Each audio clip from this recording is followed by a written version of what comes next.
It is the morning sports desk for Thursday, March 21st. I'm CJ Baumgartner. That's Corey Tackman. Corey, a lot to talk about today, a lot of basketball tournament stuff to talk about. So let's start the broadcast, start our stream off, start our podcast off, talking about the most important basketball tournament going on right now, the State Boys Basketball Tournament down in the Twin Cities. Corey, there was action yesterday. What do we got locally? The 4A, 3A, and 2A quarterfinals happened yesterday at the Target Center and at Williams Arena. In the 3A tournament, CJ, Alexandria area beat Minneapolis South 72-70. Wow. Which means they play in a semifinal this afternoon and will take on Mankato East. That's scheduled. That's a 2:00 tip at Williams Arena. In the 2A quarterfinals yesterday, a couple of area teams. Pequot Lakes, the 4 seed, loses to the 5 seed Minnehaha Academy, 63-47. Pequot Lakes will play Waseca today in a consolation semifinal. And Pelican Rapids, who is unseeded, lost to the 3 seed Lake City, 72-61. Pelican Rapids will play in the other consolation semifinal against Jackson County Central. So that is that's kind of the 3A and 2A plan for today. Their tournament well underway. The Class A quarterfinals get underway today. As a matter of fact, at the time of recording, we're just 2 minutes away from the Class A quarterfinals tipping off. Locally, Nevis will play Mountain Lake area Comfrey. That's scheduled for a 1:00 tip. And West Central area will play Heritage Christian Academy, scheduled for a 3:00 tip. And then obviously things continue tomorrow with the AA and single A championship semifinals, and then championship Saturday, of course. So good luck to those area teams. Keep it up, and just in time to wrap up winter sports with a little winter storm. It's perfect timing. It's it's chef's kiss. The writers of winter and spring this year are drunk, and I don't know why they're giving us that now, but I guess it's happening. So let's talk about the NCAA tournament bracket, Corey. There's 2 different ways we can go about this. One is we could talk about our brackets first. The other is we could finish up those facts. I think we're going to go with the facts first before we get into the bracket. So are you ready to do round 2 of trivia? Yeah, sure. Why not? All right, here we go. The highest numbered seed to win the NCAA tournament was what? So what was the worst ranked seed to win the NCAA tournament? What year? 1985. Oh, so that would have been, was that NC State that won it that year? No. It wasn't NC State in 85? Nope. Was that that wouldn't have been like a UNLV? It's a recognizable is it a red team? It's a red team, isn't it? Exact opposite. It is not a red team. It's not a red team? No. 1985. Was it Villanova? And I'll say Villanova was a 5 seed. They were an 8 seed. Were they really? In fact, 3 number 8 seeds have made it as far as the national championship game. Villanova, the only team to actually win. Wow. Okay, cool. Shout out Villanova. All right. Next one. The pride of Philly. The pride of Philly. Screw you, Temple. The number 3 seeds. Never liked Bill Cosby anyway. Number 3 seeds have made as many national championship game appearances as number 2 seeds. Is that true or false? 3 seeds have made as many national championships as 2 seeds? Yes. Is that true or false? Yeah, that seems true to me. I mean, there's so many. I'm going to go with true, even though there's no way. It is true. Number 3 seeds have made as many national championship game appearances as number 2 seeds, even though number 2 seeds have made 29 Final Four appearances since 1985, compared to just 17 from number 3 seeds. Both have the same number of national title game appearances at 12. Maybe you're going to get to this, but what seed has the most natties? It must be a 1 seed, right? We'll get to that in a little bit. Yes. Okay, perfect. I love this. Okay. Here we go. 3 more. A number 2 seed has won the NCAA tournament how many times?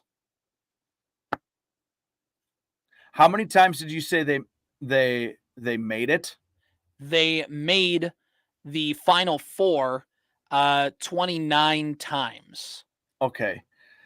But they both have made the number 2 seeds have made the national championship game 12 times.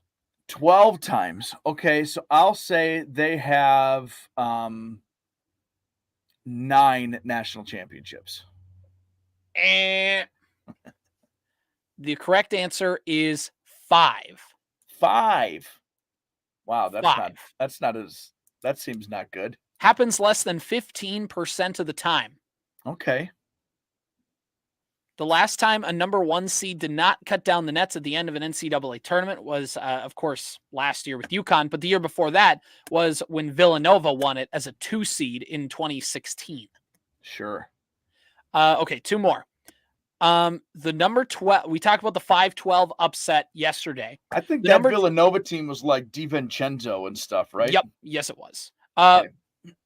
And then I think he was on that second team because they also won it in 2018. Yeah. The number 12 seed upsets the number 5 seed in the first round.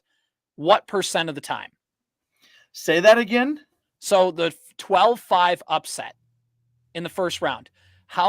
What percentage of that is upsets? So what's the percentage of number 12 seeds beating number 5 seeds in the first round? Well, there's only 4 of them every single year. And I don't believe it happens every single year. So it's got to be less than 25%.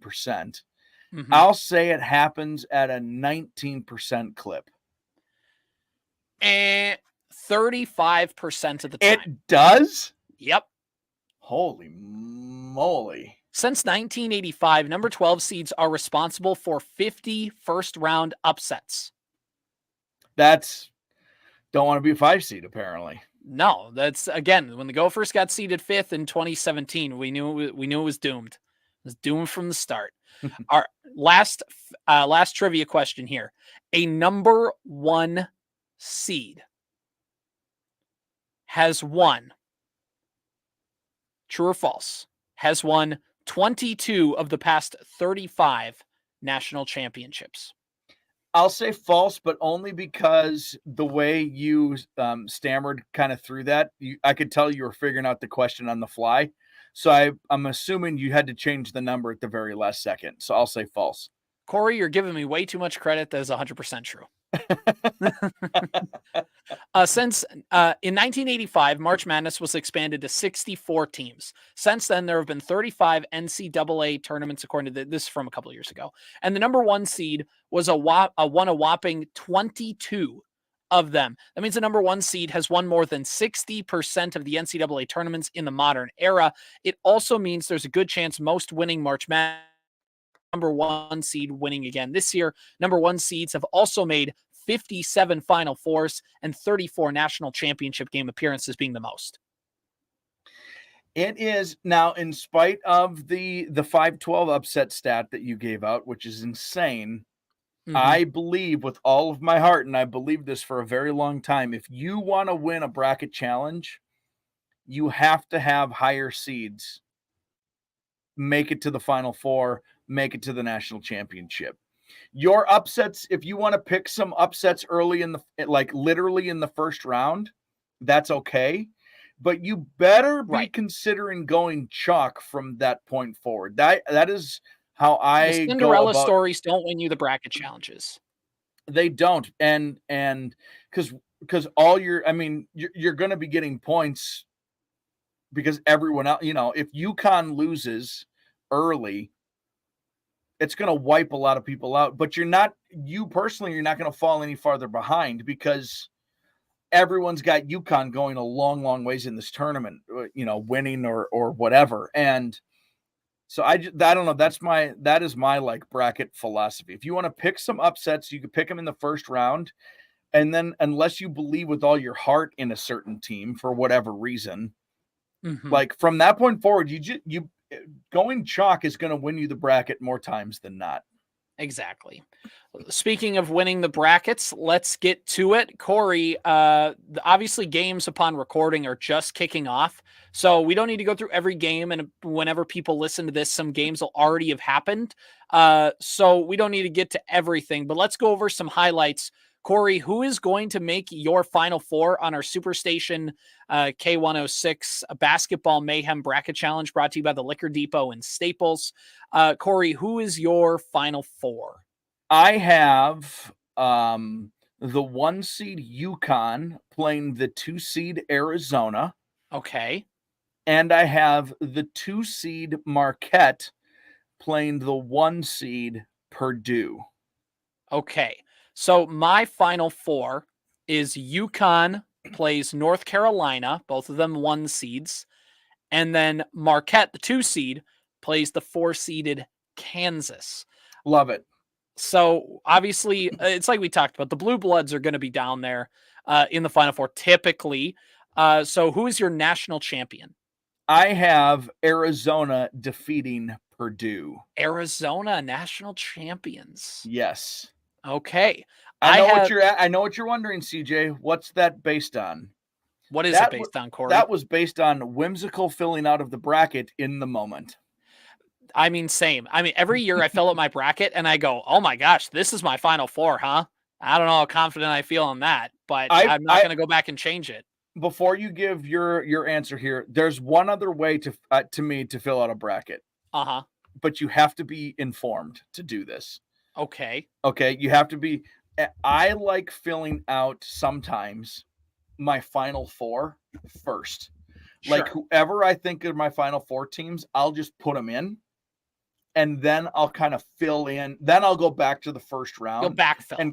And I'll backfill from there. And then it's a crapshoot on the national championship games. But I've done that a lot when I feel very informed and I've watched a lot of games and I know who's good. And I have watched probably, how long is a regulation college basketball game? About 40 2 minutes? Or like 20-minute halves? 20-minute halves, yeah. I bet I've watched 72 minutes of college basketball this year. I watched almost all of the Gopher game the other night in the NIT, yep. And then just a spattering here and there. So I did not do it that way. Who are your Final Four? So my Final Four is UConn, North Carolina, Marquette, Kansas. My national championship game is the 1-seeded UConn going back-to-back, which is, I don't feel good about that, but no. They're going to win. They're going to go back-to-back by beating Kansas in the national championship game. I really like Kansas, mostly because I don't trust Purdue even a little bit. A little bit. But I have Purdue in the national championship game. I really like that Kansas pick a lot.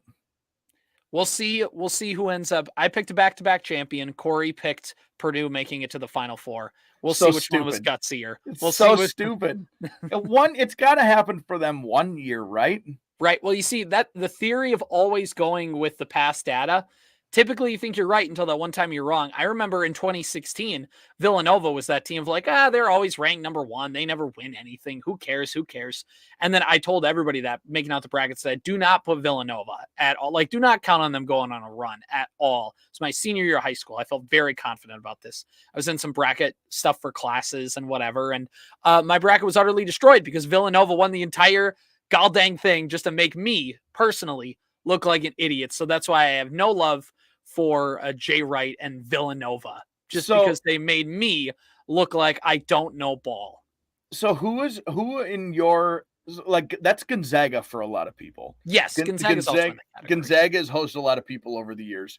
Who is your, like, you just can't quit this team no matter what? Like, if they are in the tournament, I will tell you, for me, it was always Syracuse. Yeah. I loved them. I was in high school when Carmelo won. I loved that team. Carmelo was there, like Akeem Warwick and Jerry McNamara. And I loved that team. But I don't get that much credit for it because I always loved Syracuse before Carmelo got there. I don't know why. I just think it was the colors and their uniforms. And I mean, I held on to some Syracuse dreams long after Carmelo was gone, and it never worked out for me. Well, I think UConn is that it's tough because they just won the national championship last year, but they were not a heavy favorite to win the national championship game last year. So like UConn is always that team. And then I'm always a sucker to pick UNC to go very far in the tournament. That one's a little cheap because they actually do go far in the tournament.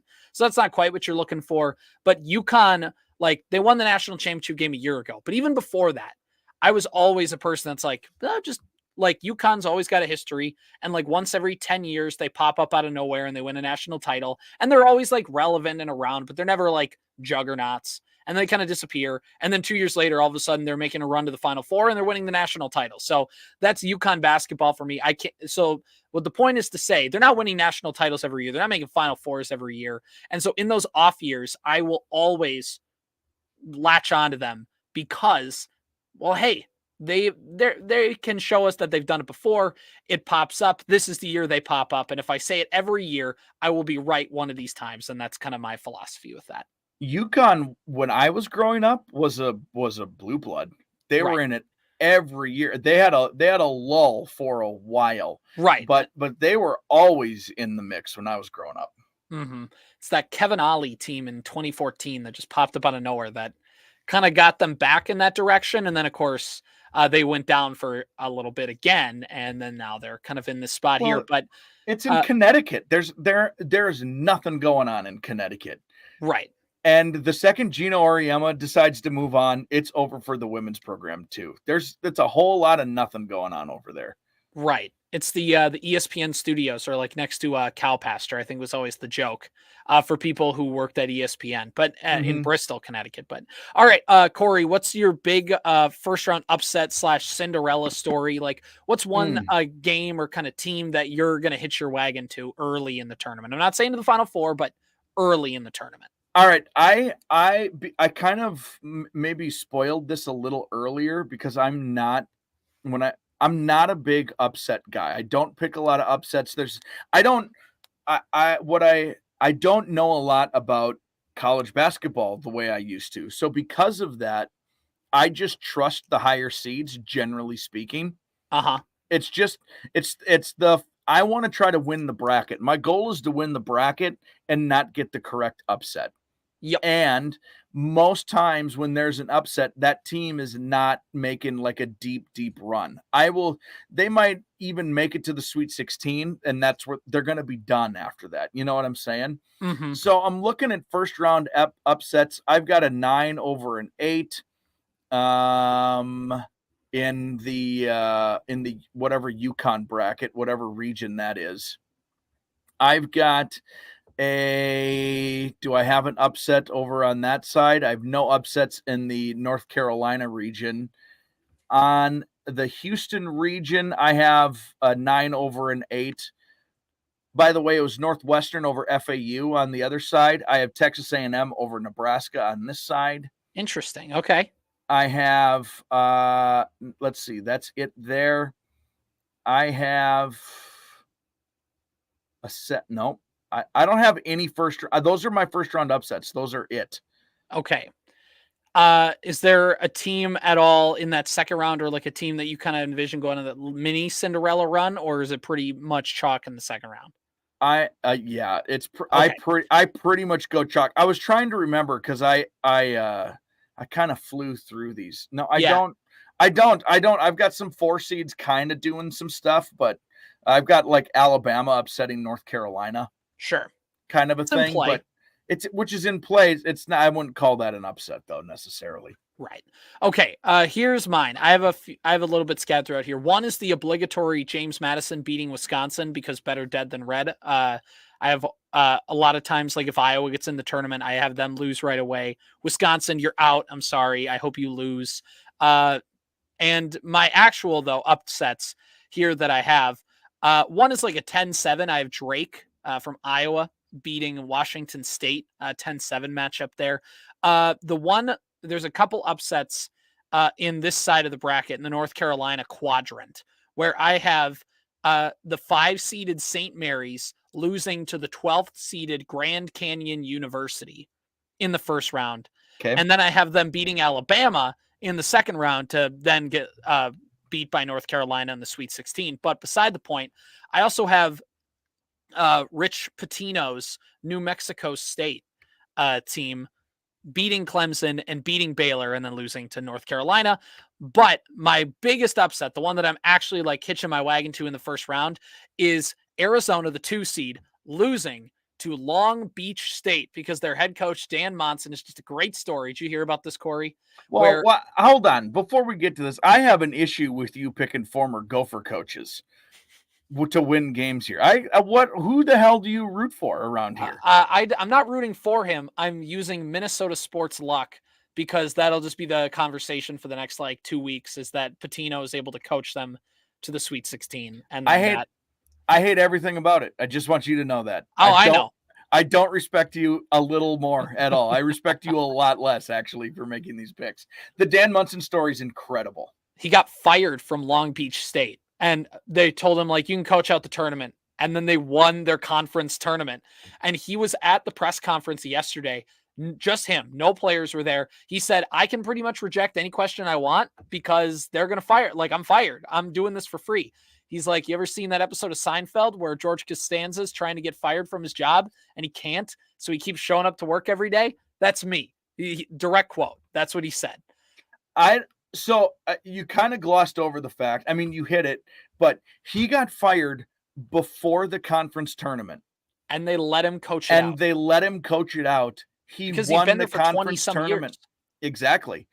And then he won the conference tournament. So now he gets to coach in the dance. One of my favorite quotes I saw from this was he got fired on, like, let's say a Friday or something. On Monday, they were in practice watching film, getting ready for the conference tournament. Mm-hmm. And they had all the lights off and film is on, and they're going back over the previous game. And he's like, see, guys, we're late there on a closeout. And our defensive rotation is slow on the weak side. And nobody's getting – guys, these are the kinds of moves that get a coach fired. And the whole locker room lost it and just lightened the mood entirely. And he's going to – yeah, you're probably right. They're probably going to make a run and do it for Coach Munson, which will kill me. And then they'll lose in the second round because, you know, they only get one. Everybody gets one, basically. Right. In that. But that's my big upset. Corey, a couple other things before we get to our last topic of the day. Some local high school news and notes that you can find at WadenaRadio.com or the Superstation K106 app for more information. But we have a couple local sports stories. Lauren Rutten of Stapes-Motley committing to play tennis at the Bemidji State University, and UNC wrestling coach Jake Oyster named Section 8A Coach of the Year. The Harvard of Beltrami County, right? Yes, that's what it's been. That's what it's been called by some. Have to agree with them. I don't know who's competing with them, so you got to go. Congratulations to Coach Oyster. Obviously, another incredible season for him. Congratulations to Lauren. Her and Ronnie Noska made the state tennis tournament this year, and she had a heck of a nice high school career for those Staples-Motley Cardinals. And that's really going to be a really nice fit for her. She's going to see some success, I think. It's going to be pretty fun. So congratulations to both of them. Again, more information at WadenaRadio.com or the Superstation K106 mobile app. Okay, last thing before we wrap up the podcast for the day, Corey. So there was a bit of skepticism early in the week that Alex Rodriquez and Marc Lore were not going to make their final payment to become owners of the Minnesota Timberwolves. So for those who don't know, it's been like a 2-year process where Marc Lore and Alex Rodriquez have been essentially on a lease to own for the Minnesota Timberwolves. Like, they're buying up more and more of the majority ownership. And I think basically if they missed a payment, that I don't know if they would, like, their bid to be the main owners would end, or if like Glen Taylor literally just got to pocket all the money and keep his entire stake, like all of it was given back to him. I don't know how that worked for sure, but we almost had to find out. It was even Glen Taylor was like, they haven't gotten the money yet. The deadline is coming up. I don't know if they're going to get me the money or not, kind of deal. And at the 11th hour, which we kind of expected, just because you're already like, they needed one more payment to become majority owners. Like somebody's going to jump on board with you to help get you across the finish line.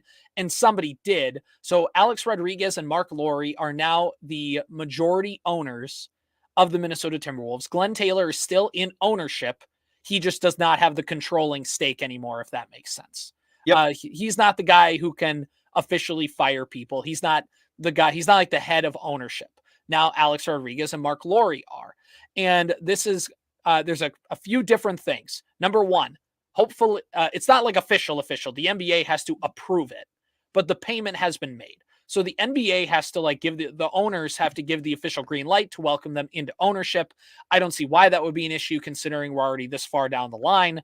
But it's not officially official, but the final payment has been made. Essentially, the Glen Taylor era of the Minnesota Timberwolves is going to come to a close. And obviously there is a lot of feelings of Glen Taylor, and he was not a good owner in his time here with the Timberwolves. There's a silver lining in his ownership, I think, towards the very end, at least a redeeming quality in kind of the way that, a guy gets a redeeming quality at the end of a story for screwing up the whole time, but makes a couple nice decisions at the end that at least give him off on a high note. I'll get to that in a second. But Corey, what are you going to remember the Glen Taylor era of the Minnesota Timberwolves as? Nothing. They sucked. They were bad.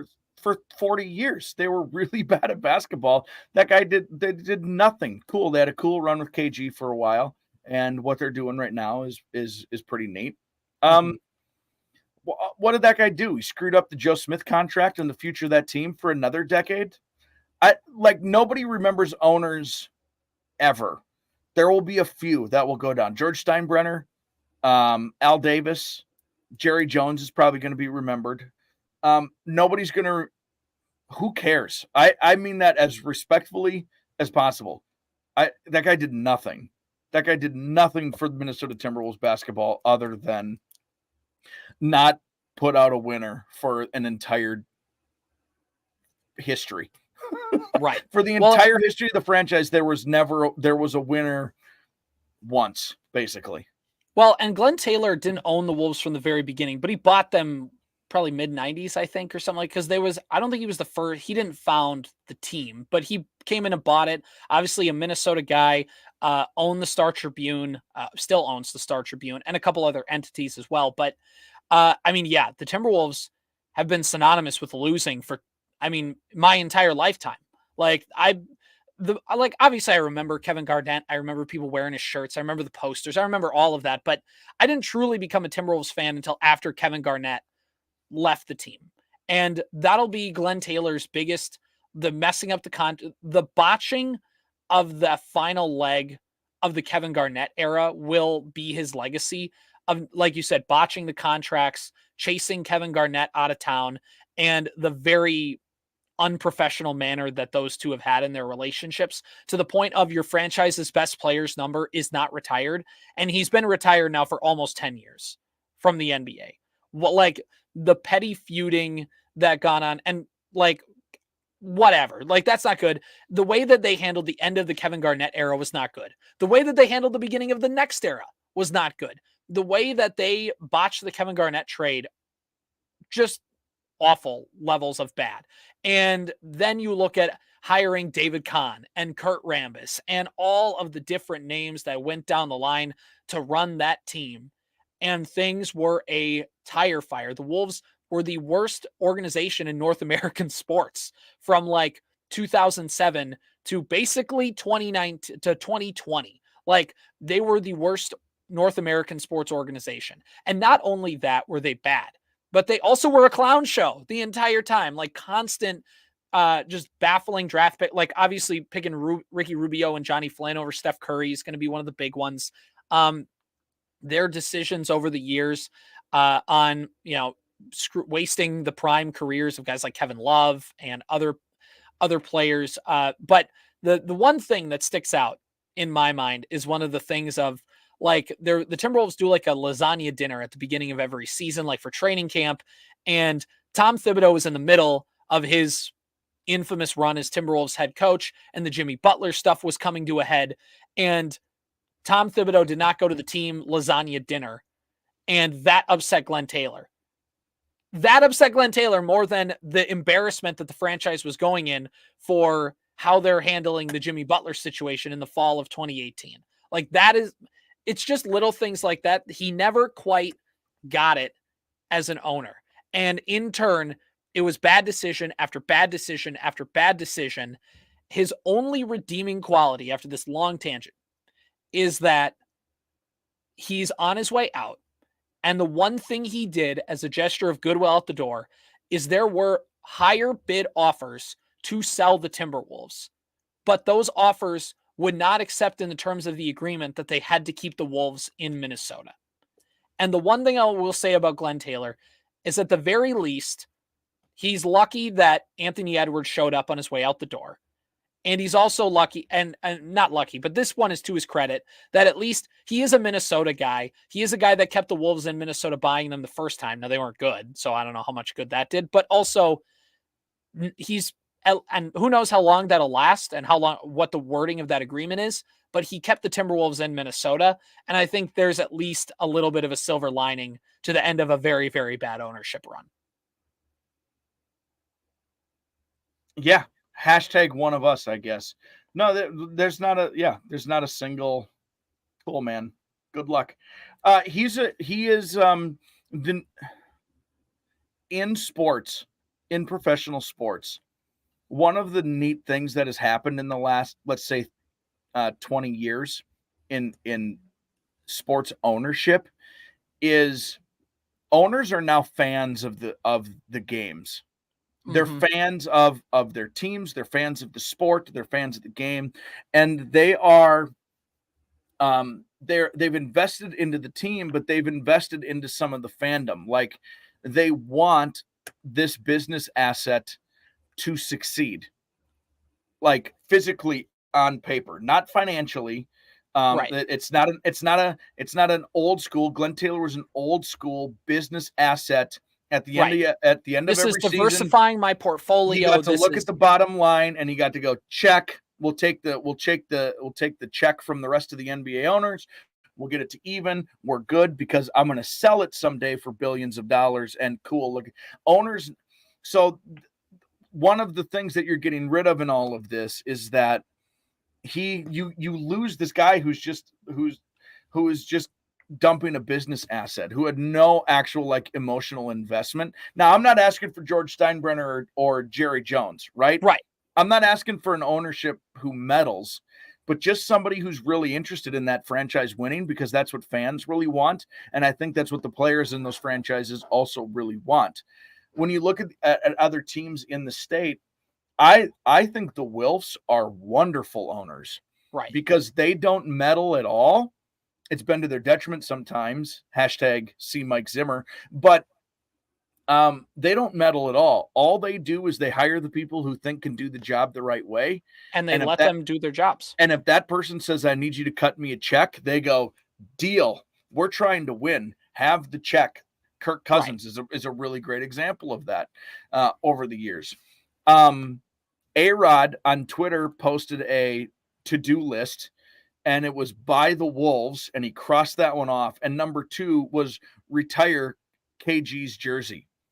Like, those are really important things to fans and to the franchise. And it shows everybody else that, hey, we care about the history, and he was a winner. We want to honor winners and pursue winning. I really appreciate that about the new like level of ownership that exists, and hopefully these guys bring that.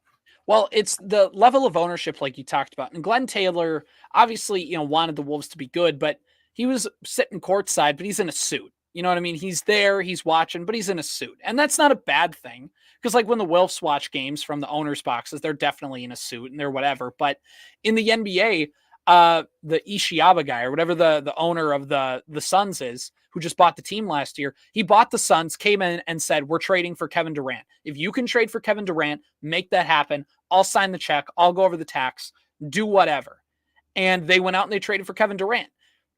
Lore and Rodriguez come in, and obviously Glen Taylor had to stamp approval of this, but they came in and they said, Tim Connolly, We're hiring you as the president of basketball operations. They paid him a ton of money to come over from Denver, a team that was primed and ready to win the finals the next year, jumped ship, came to Minnesota, traded for Rudy Gobert, and the fruits of that, at least this season, we're seeing.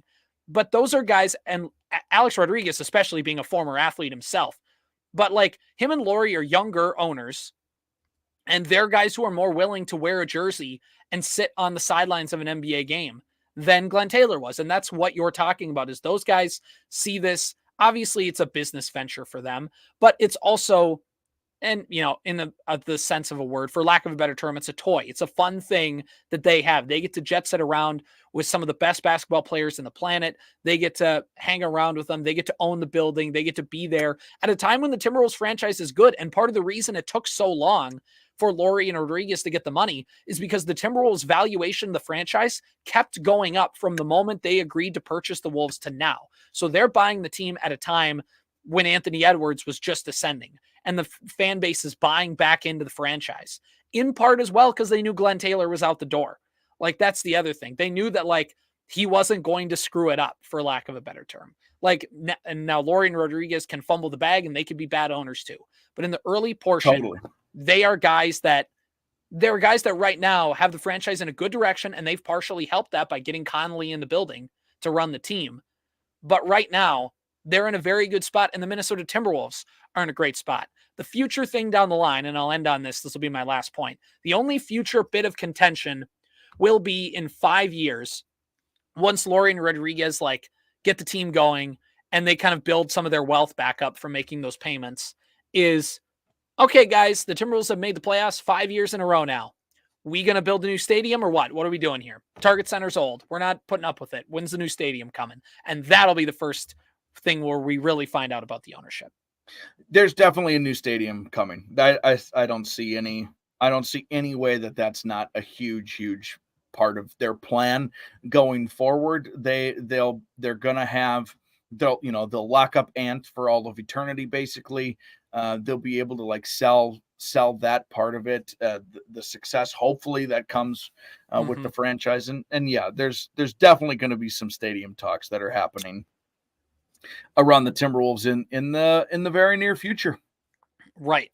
And we'll see what happens, because owners do two things when they come in.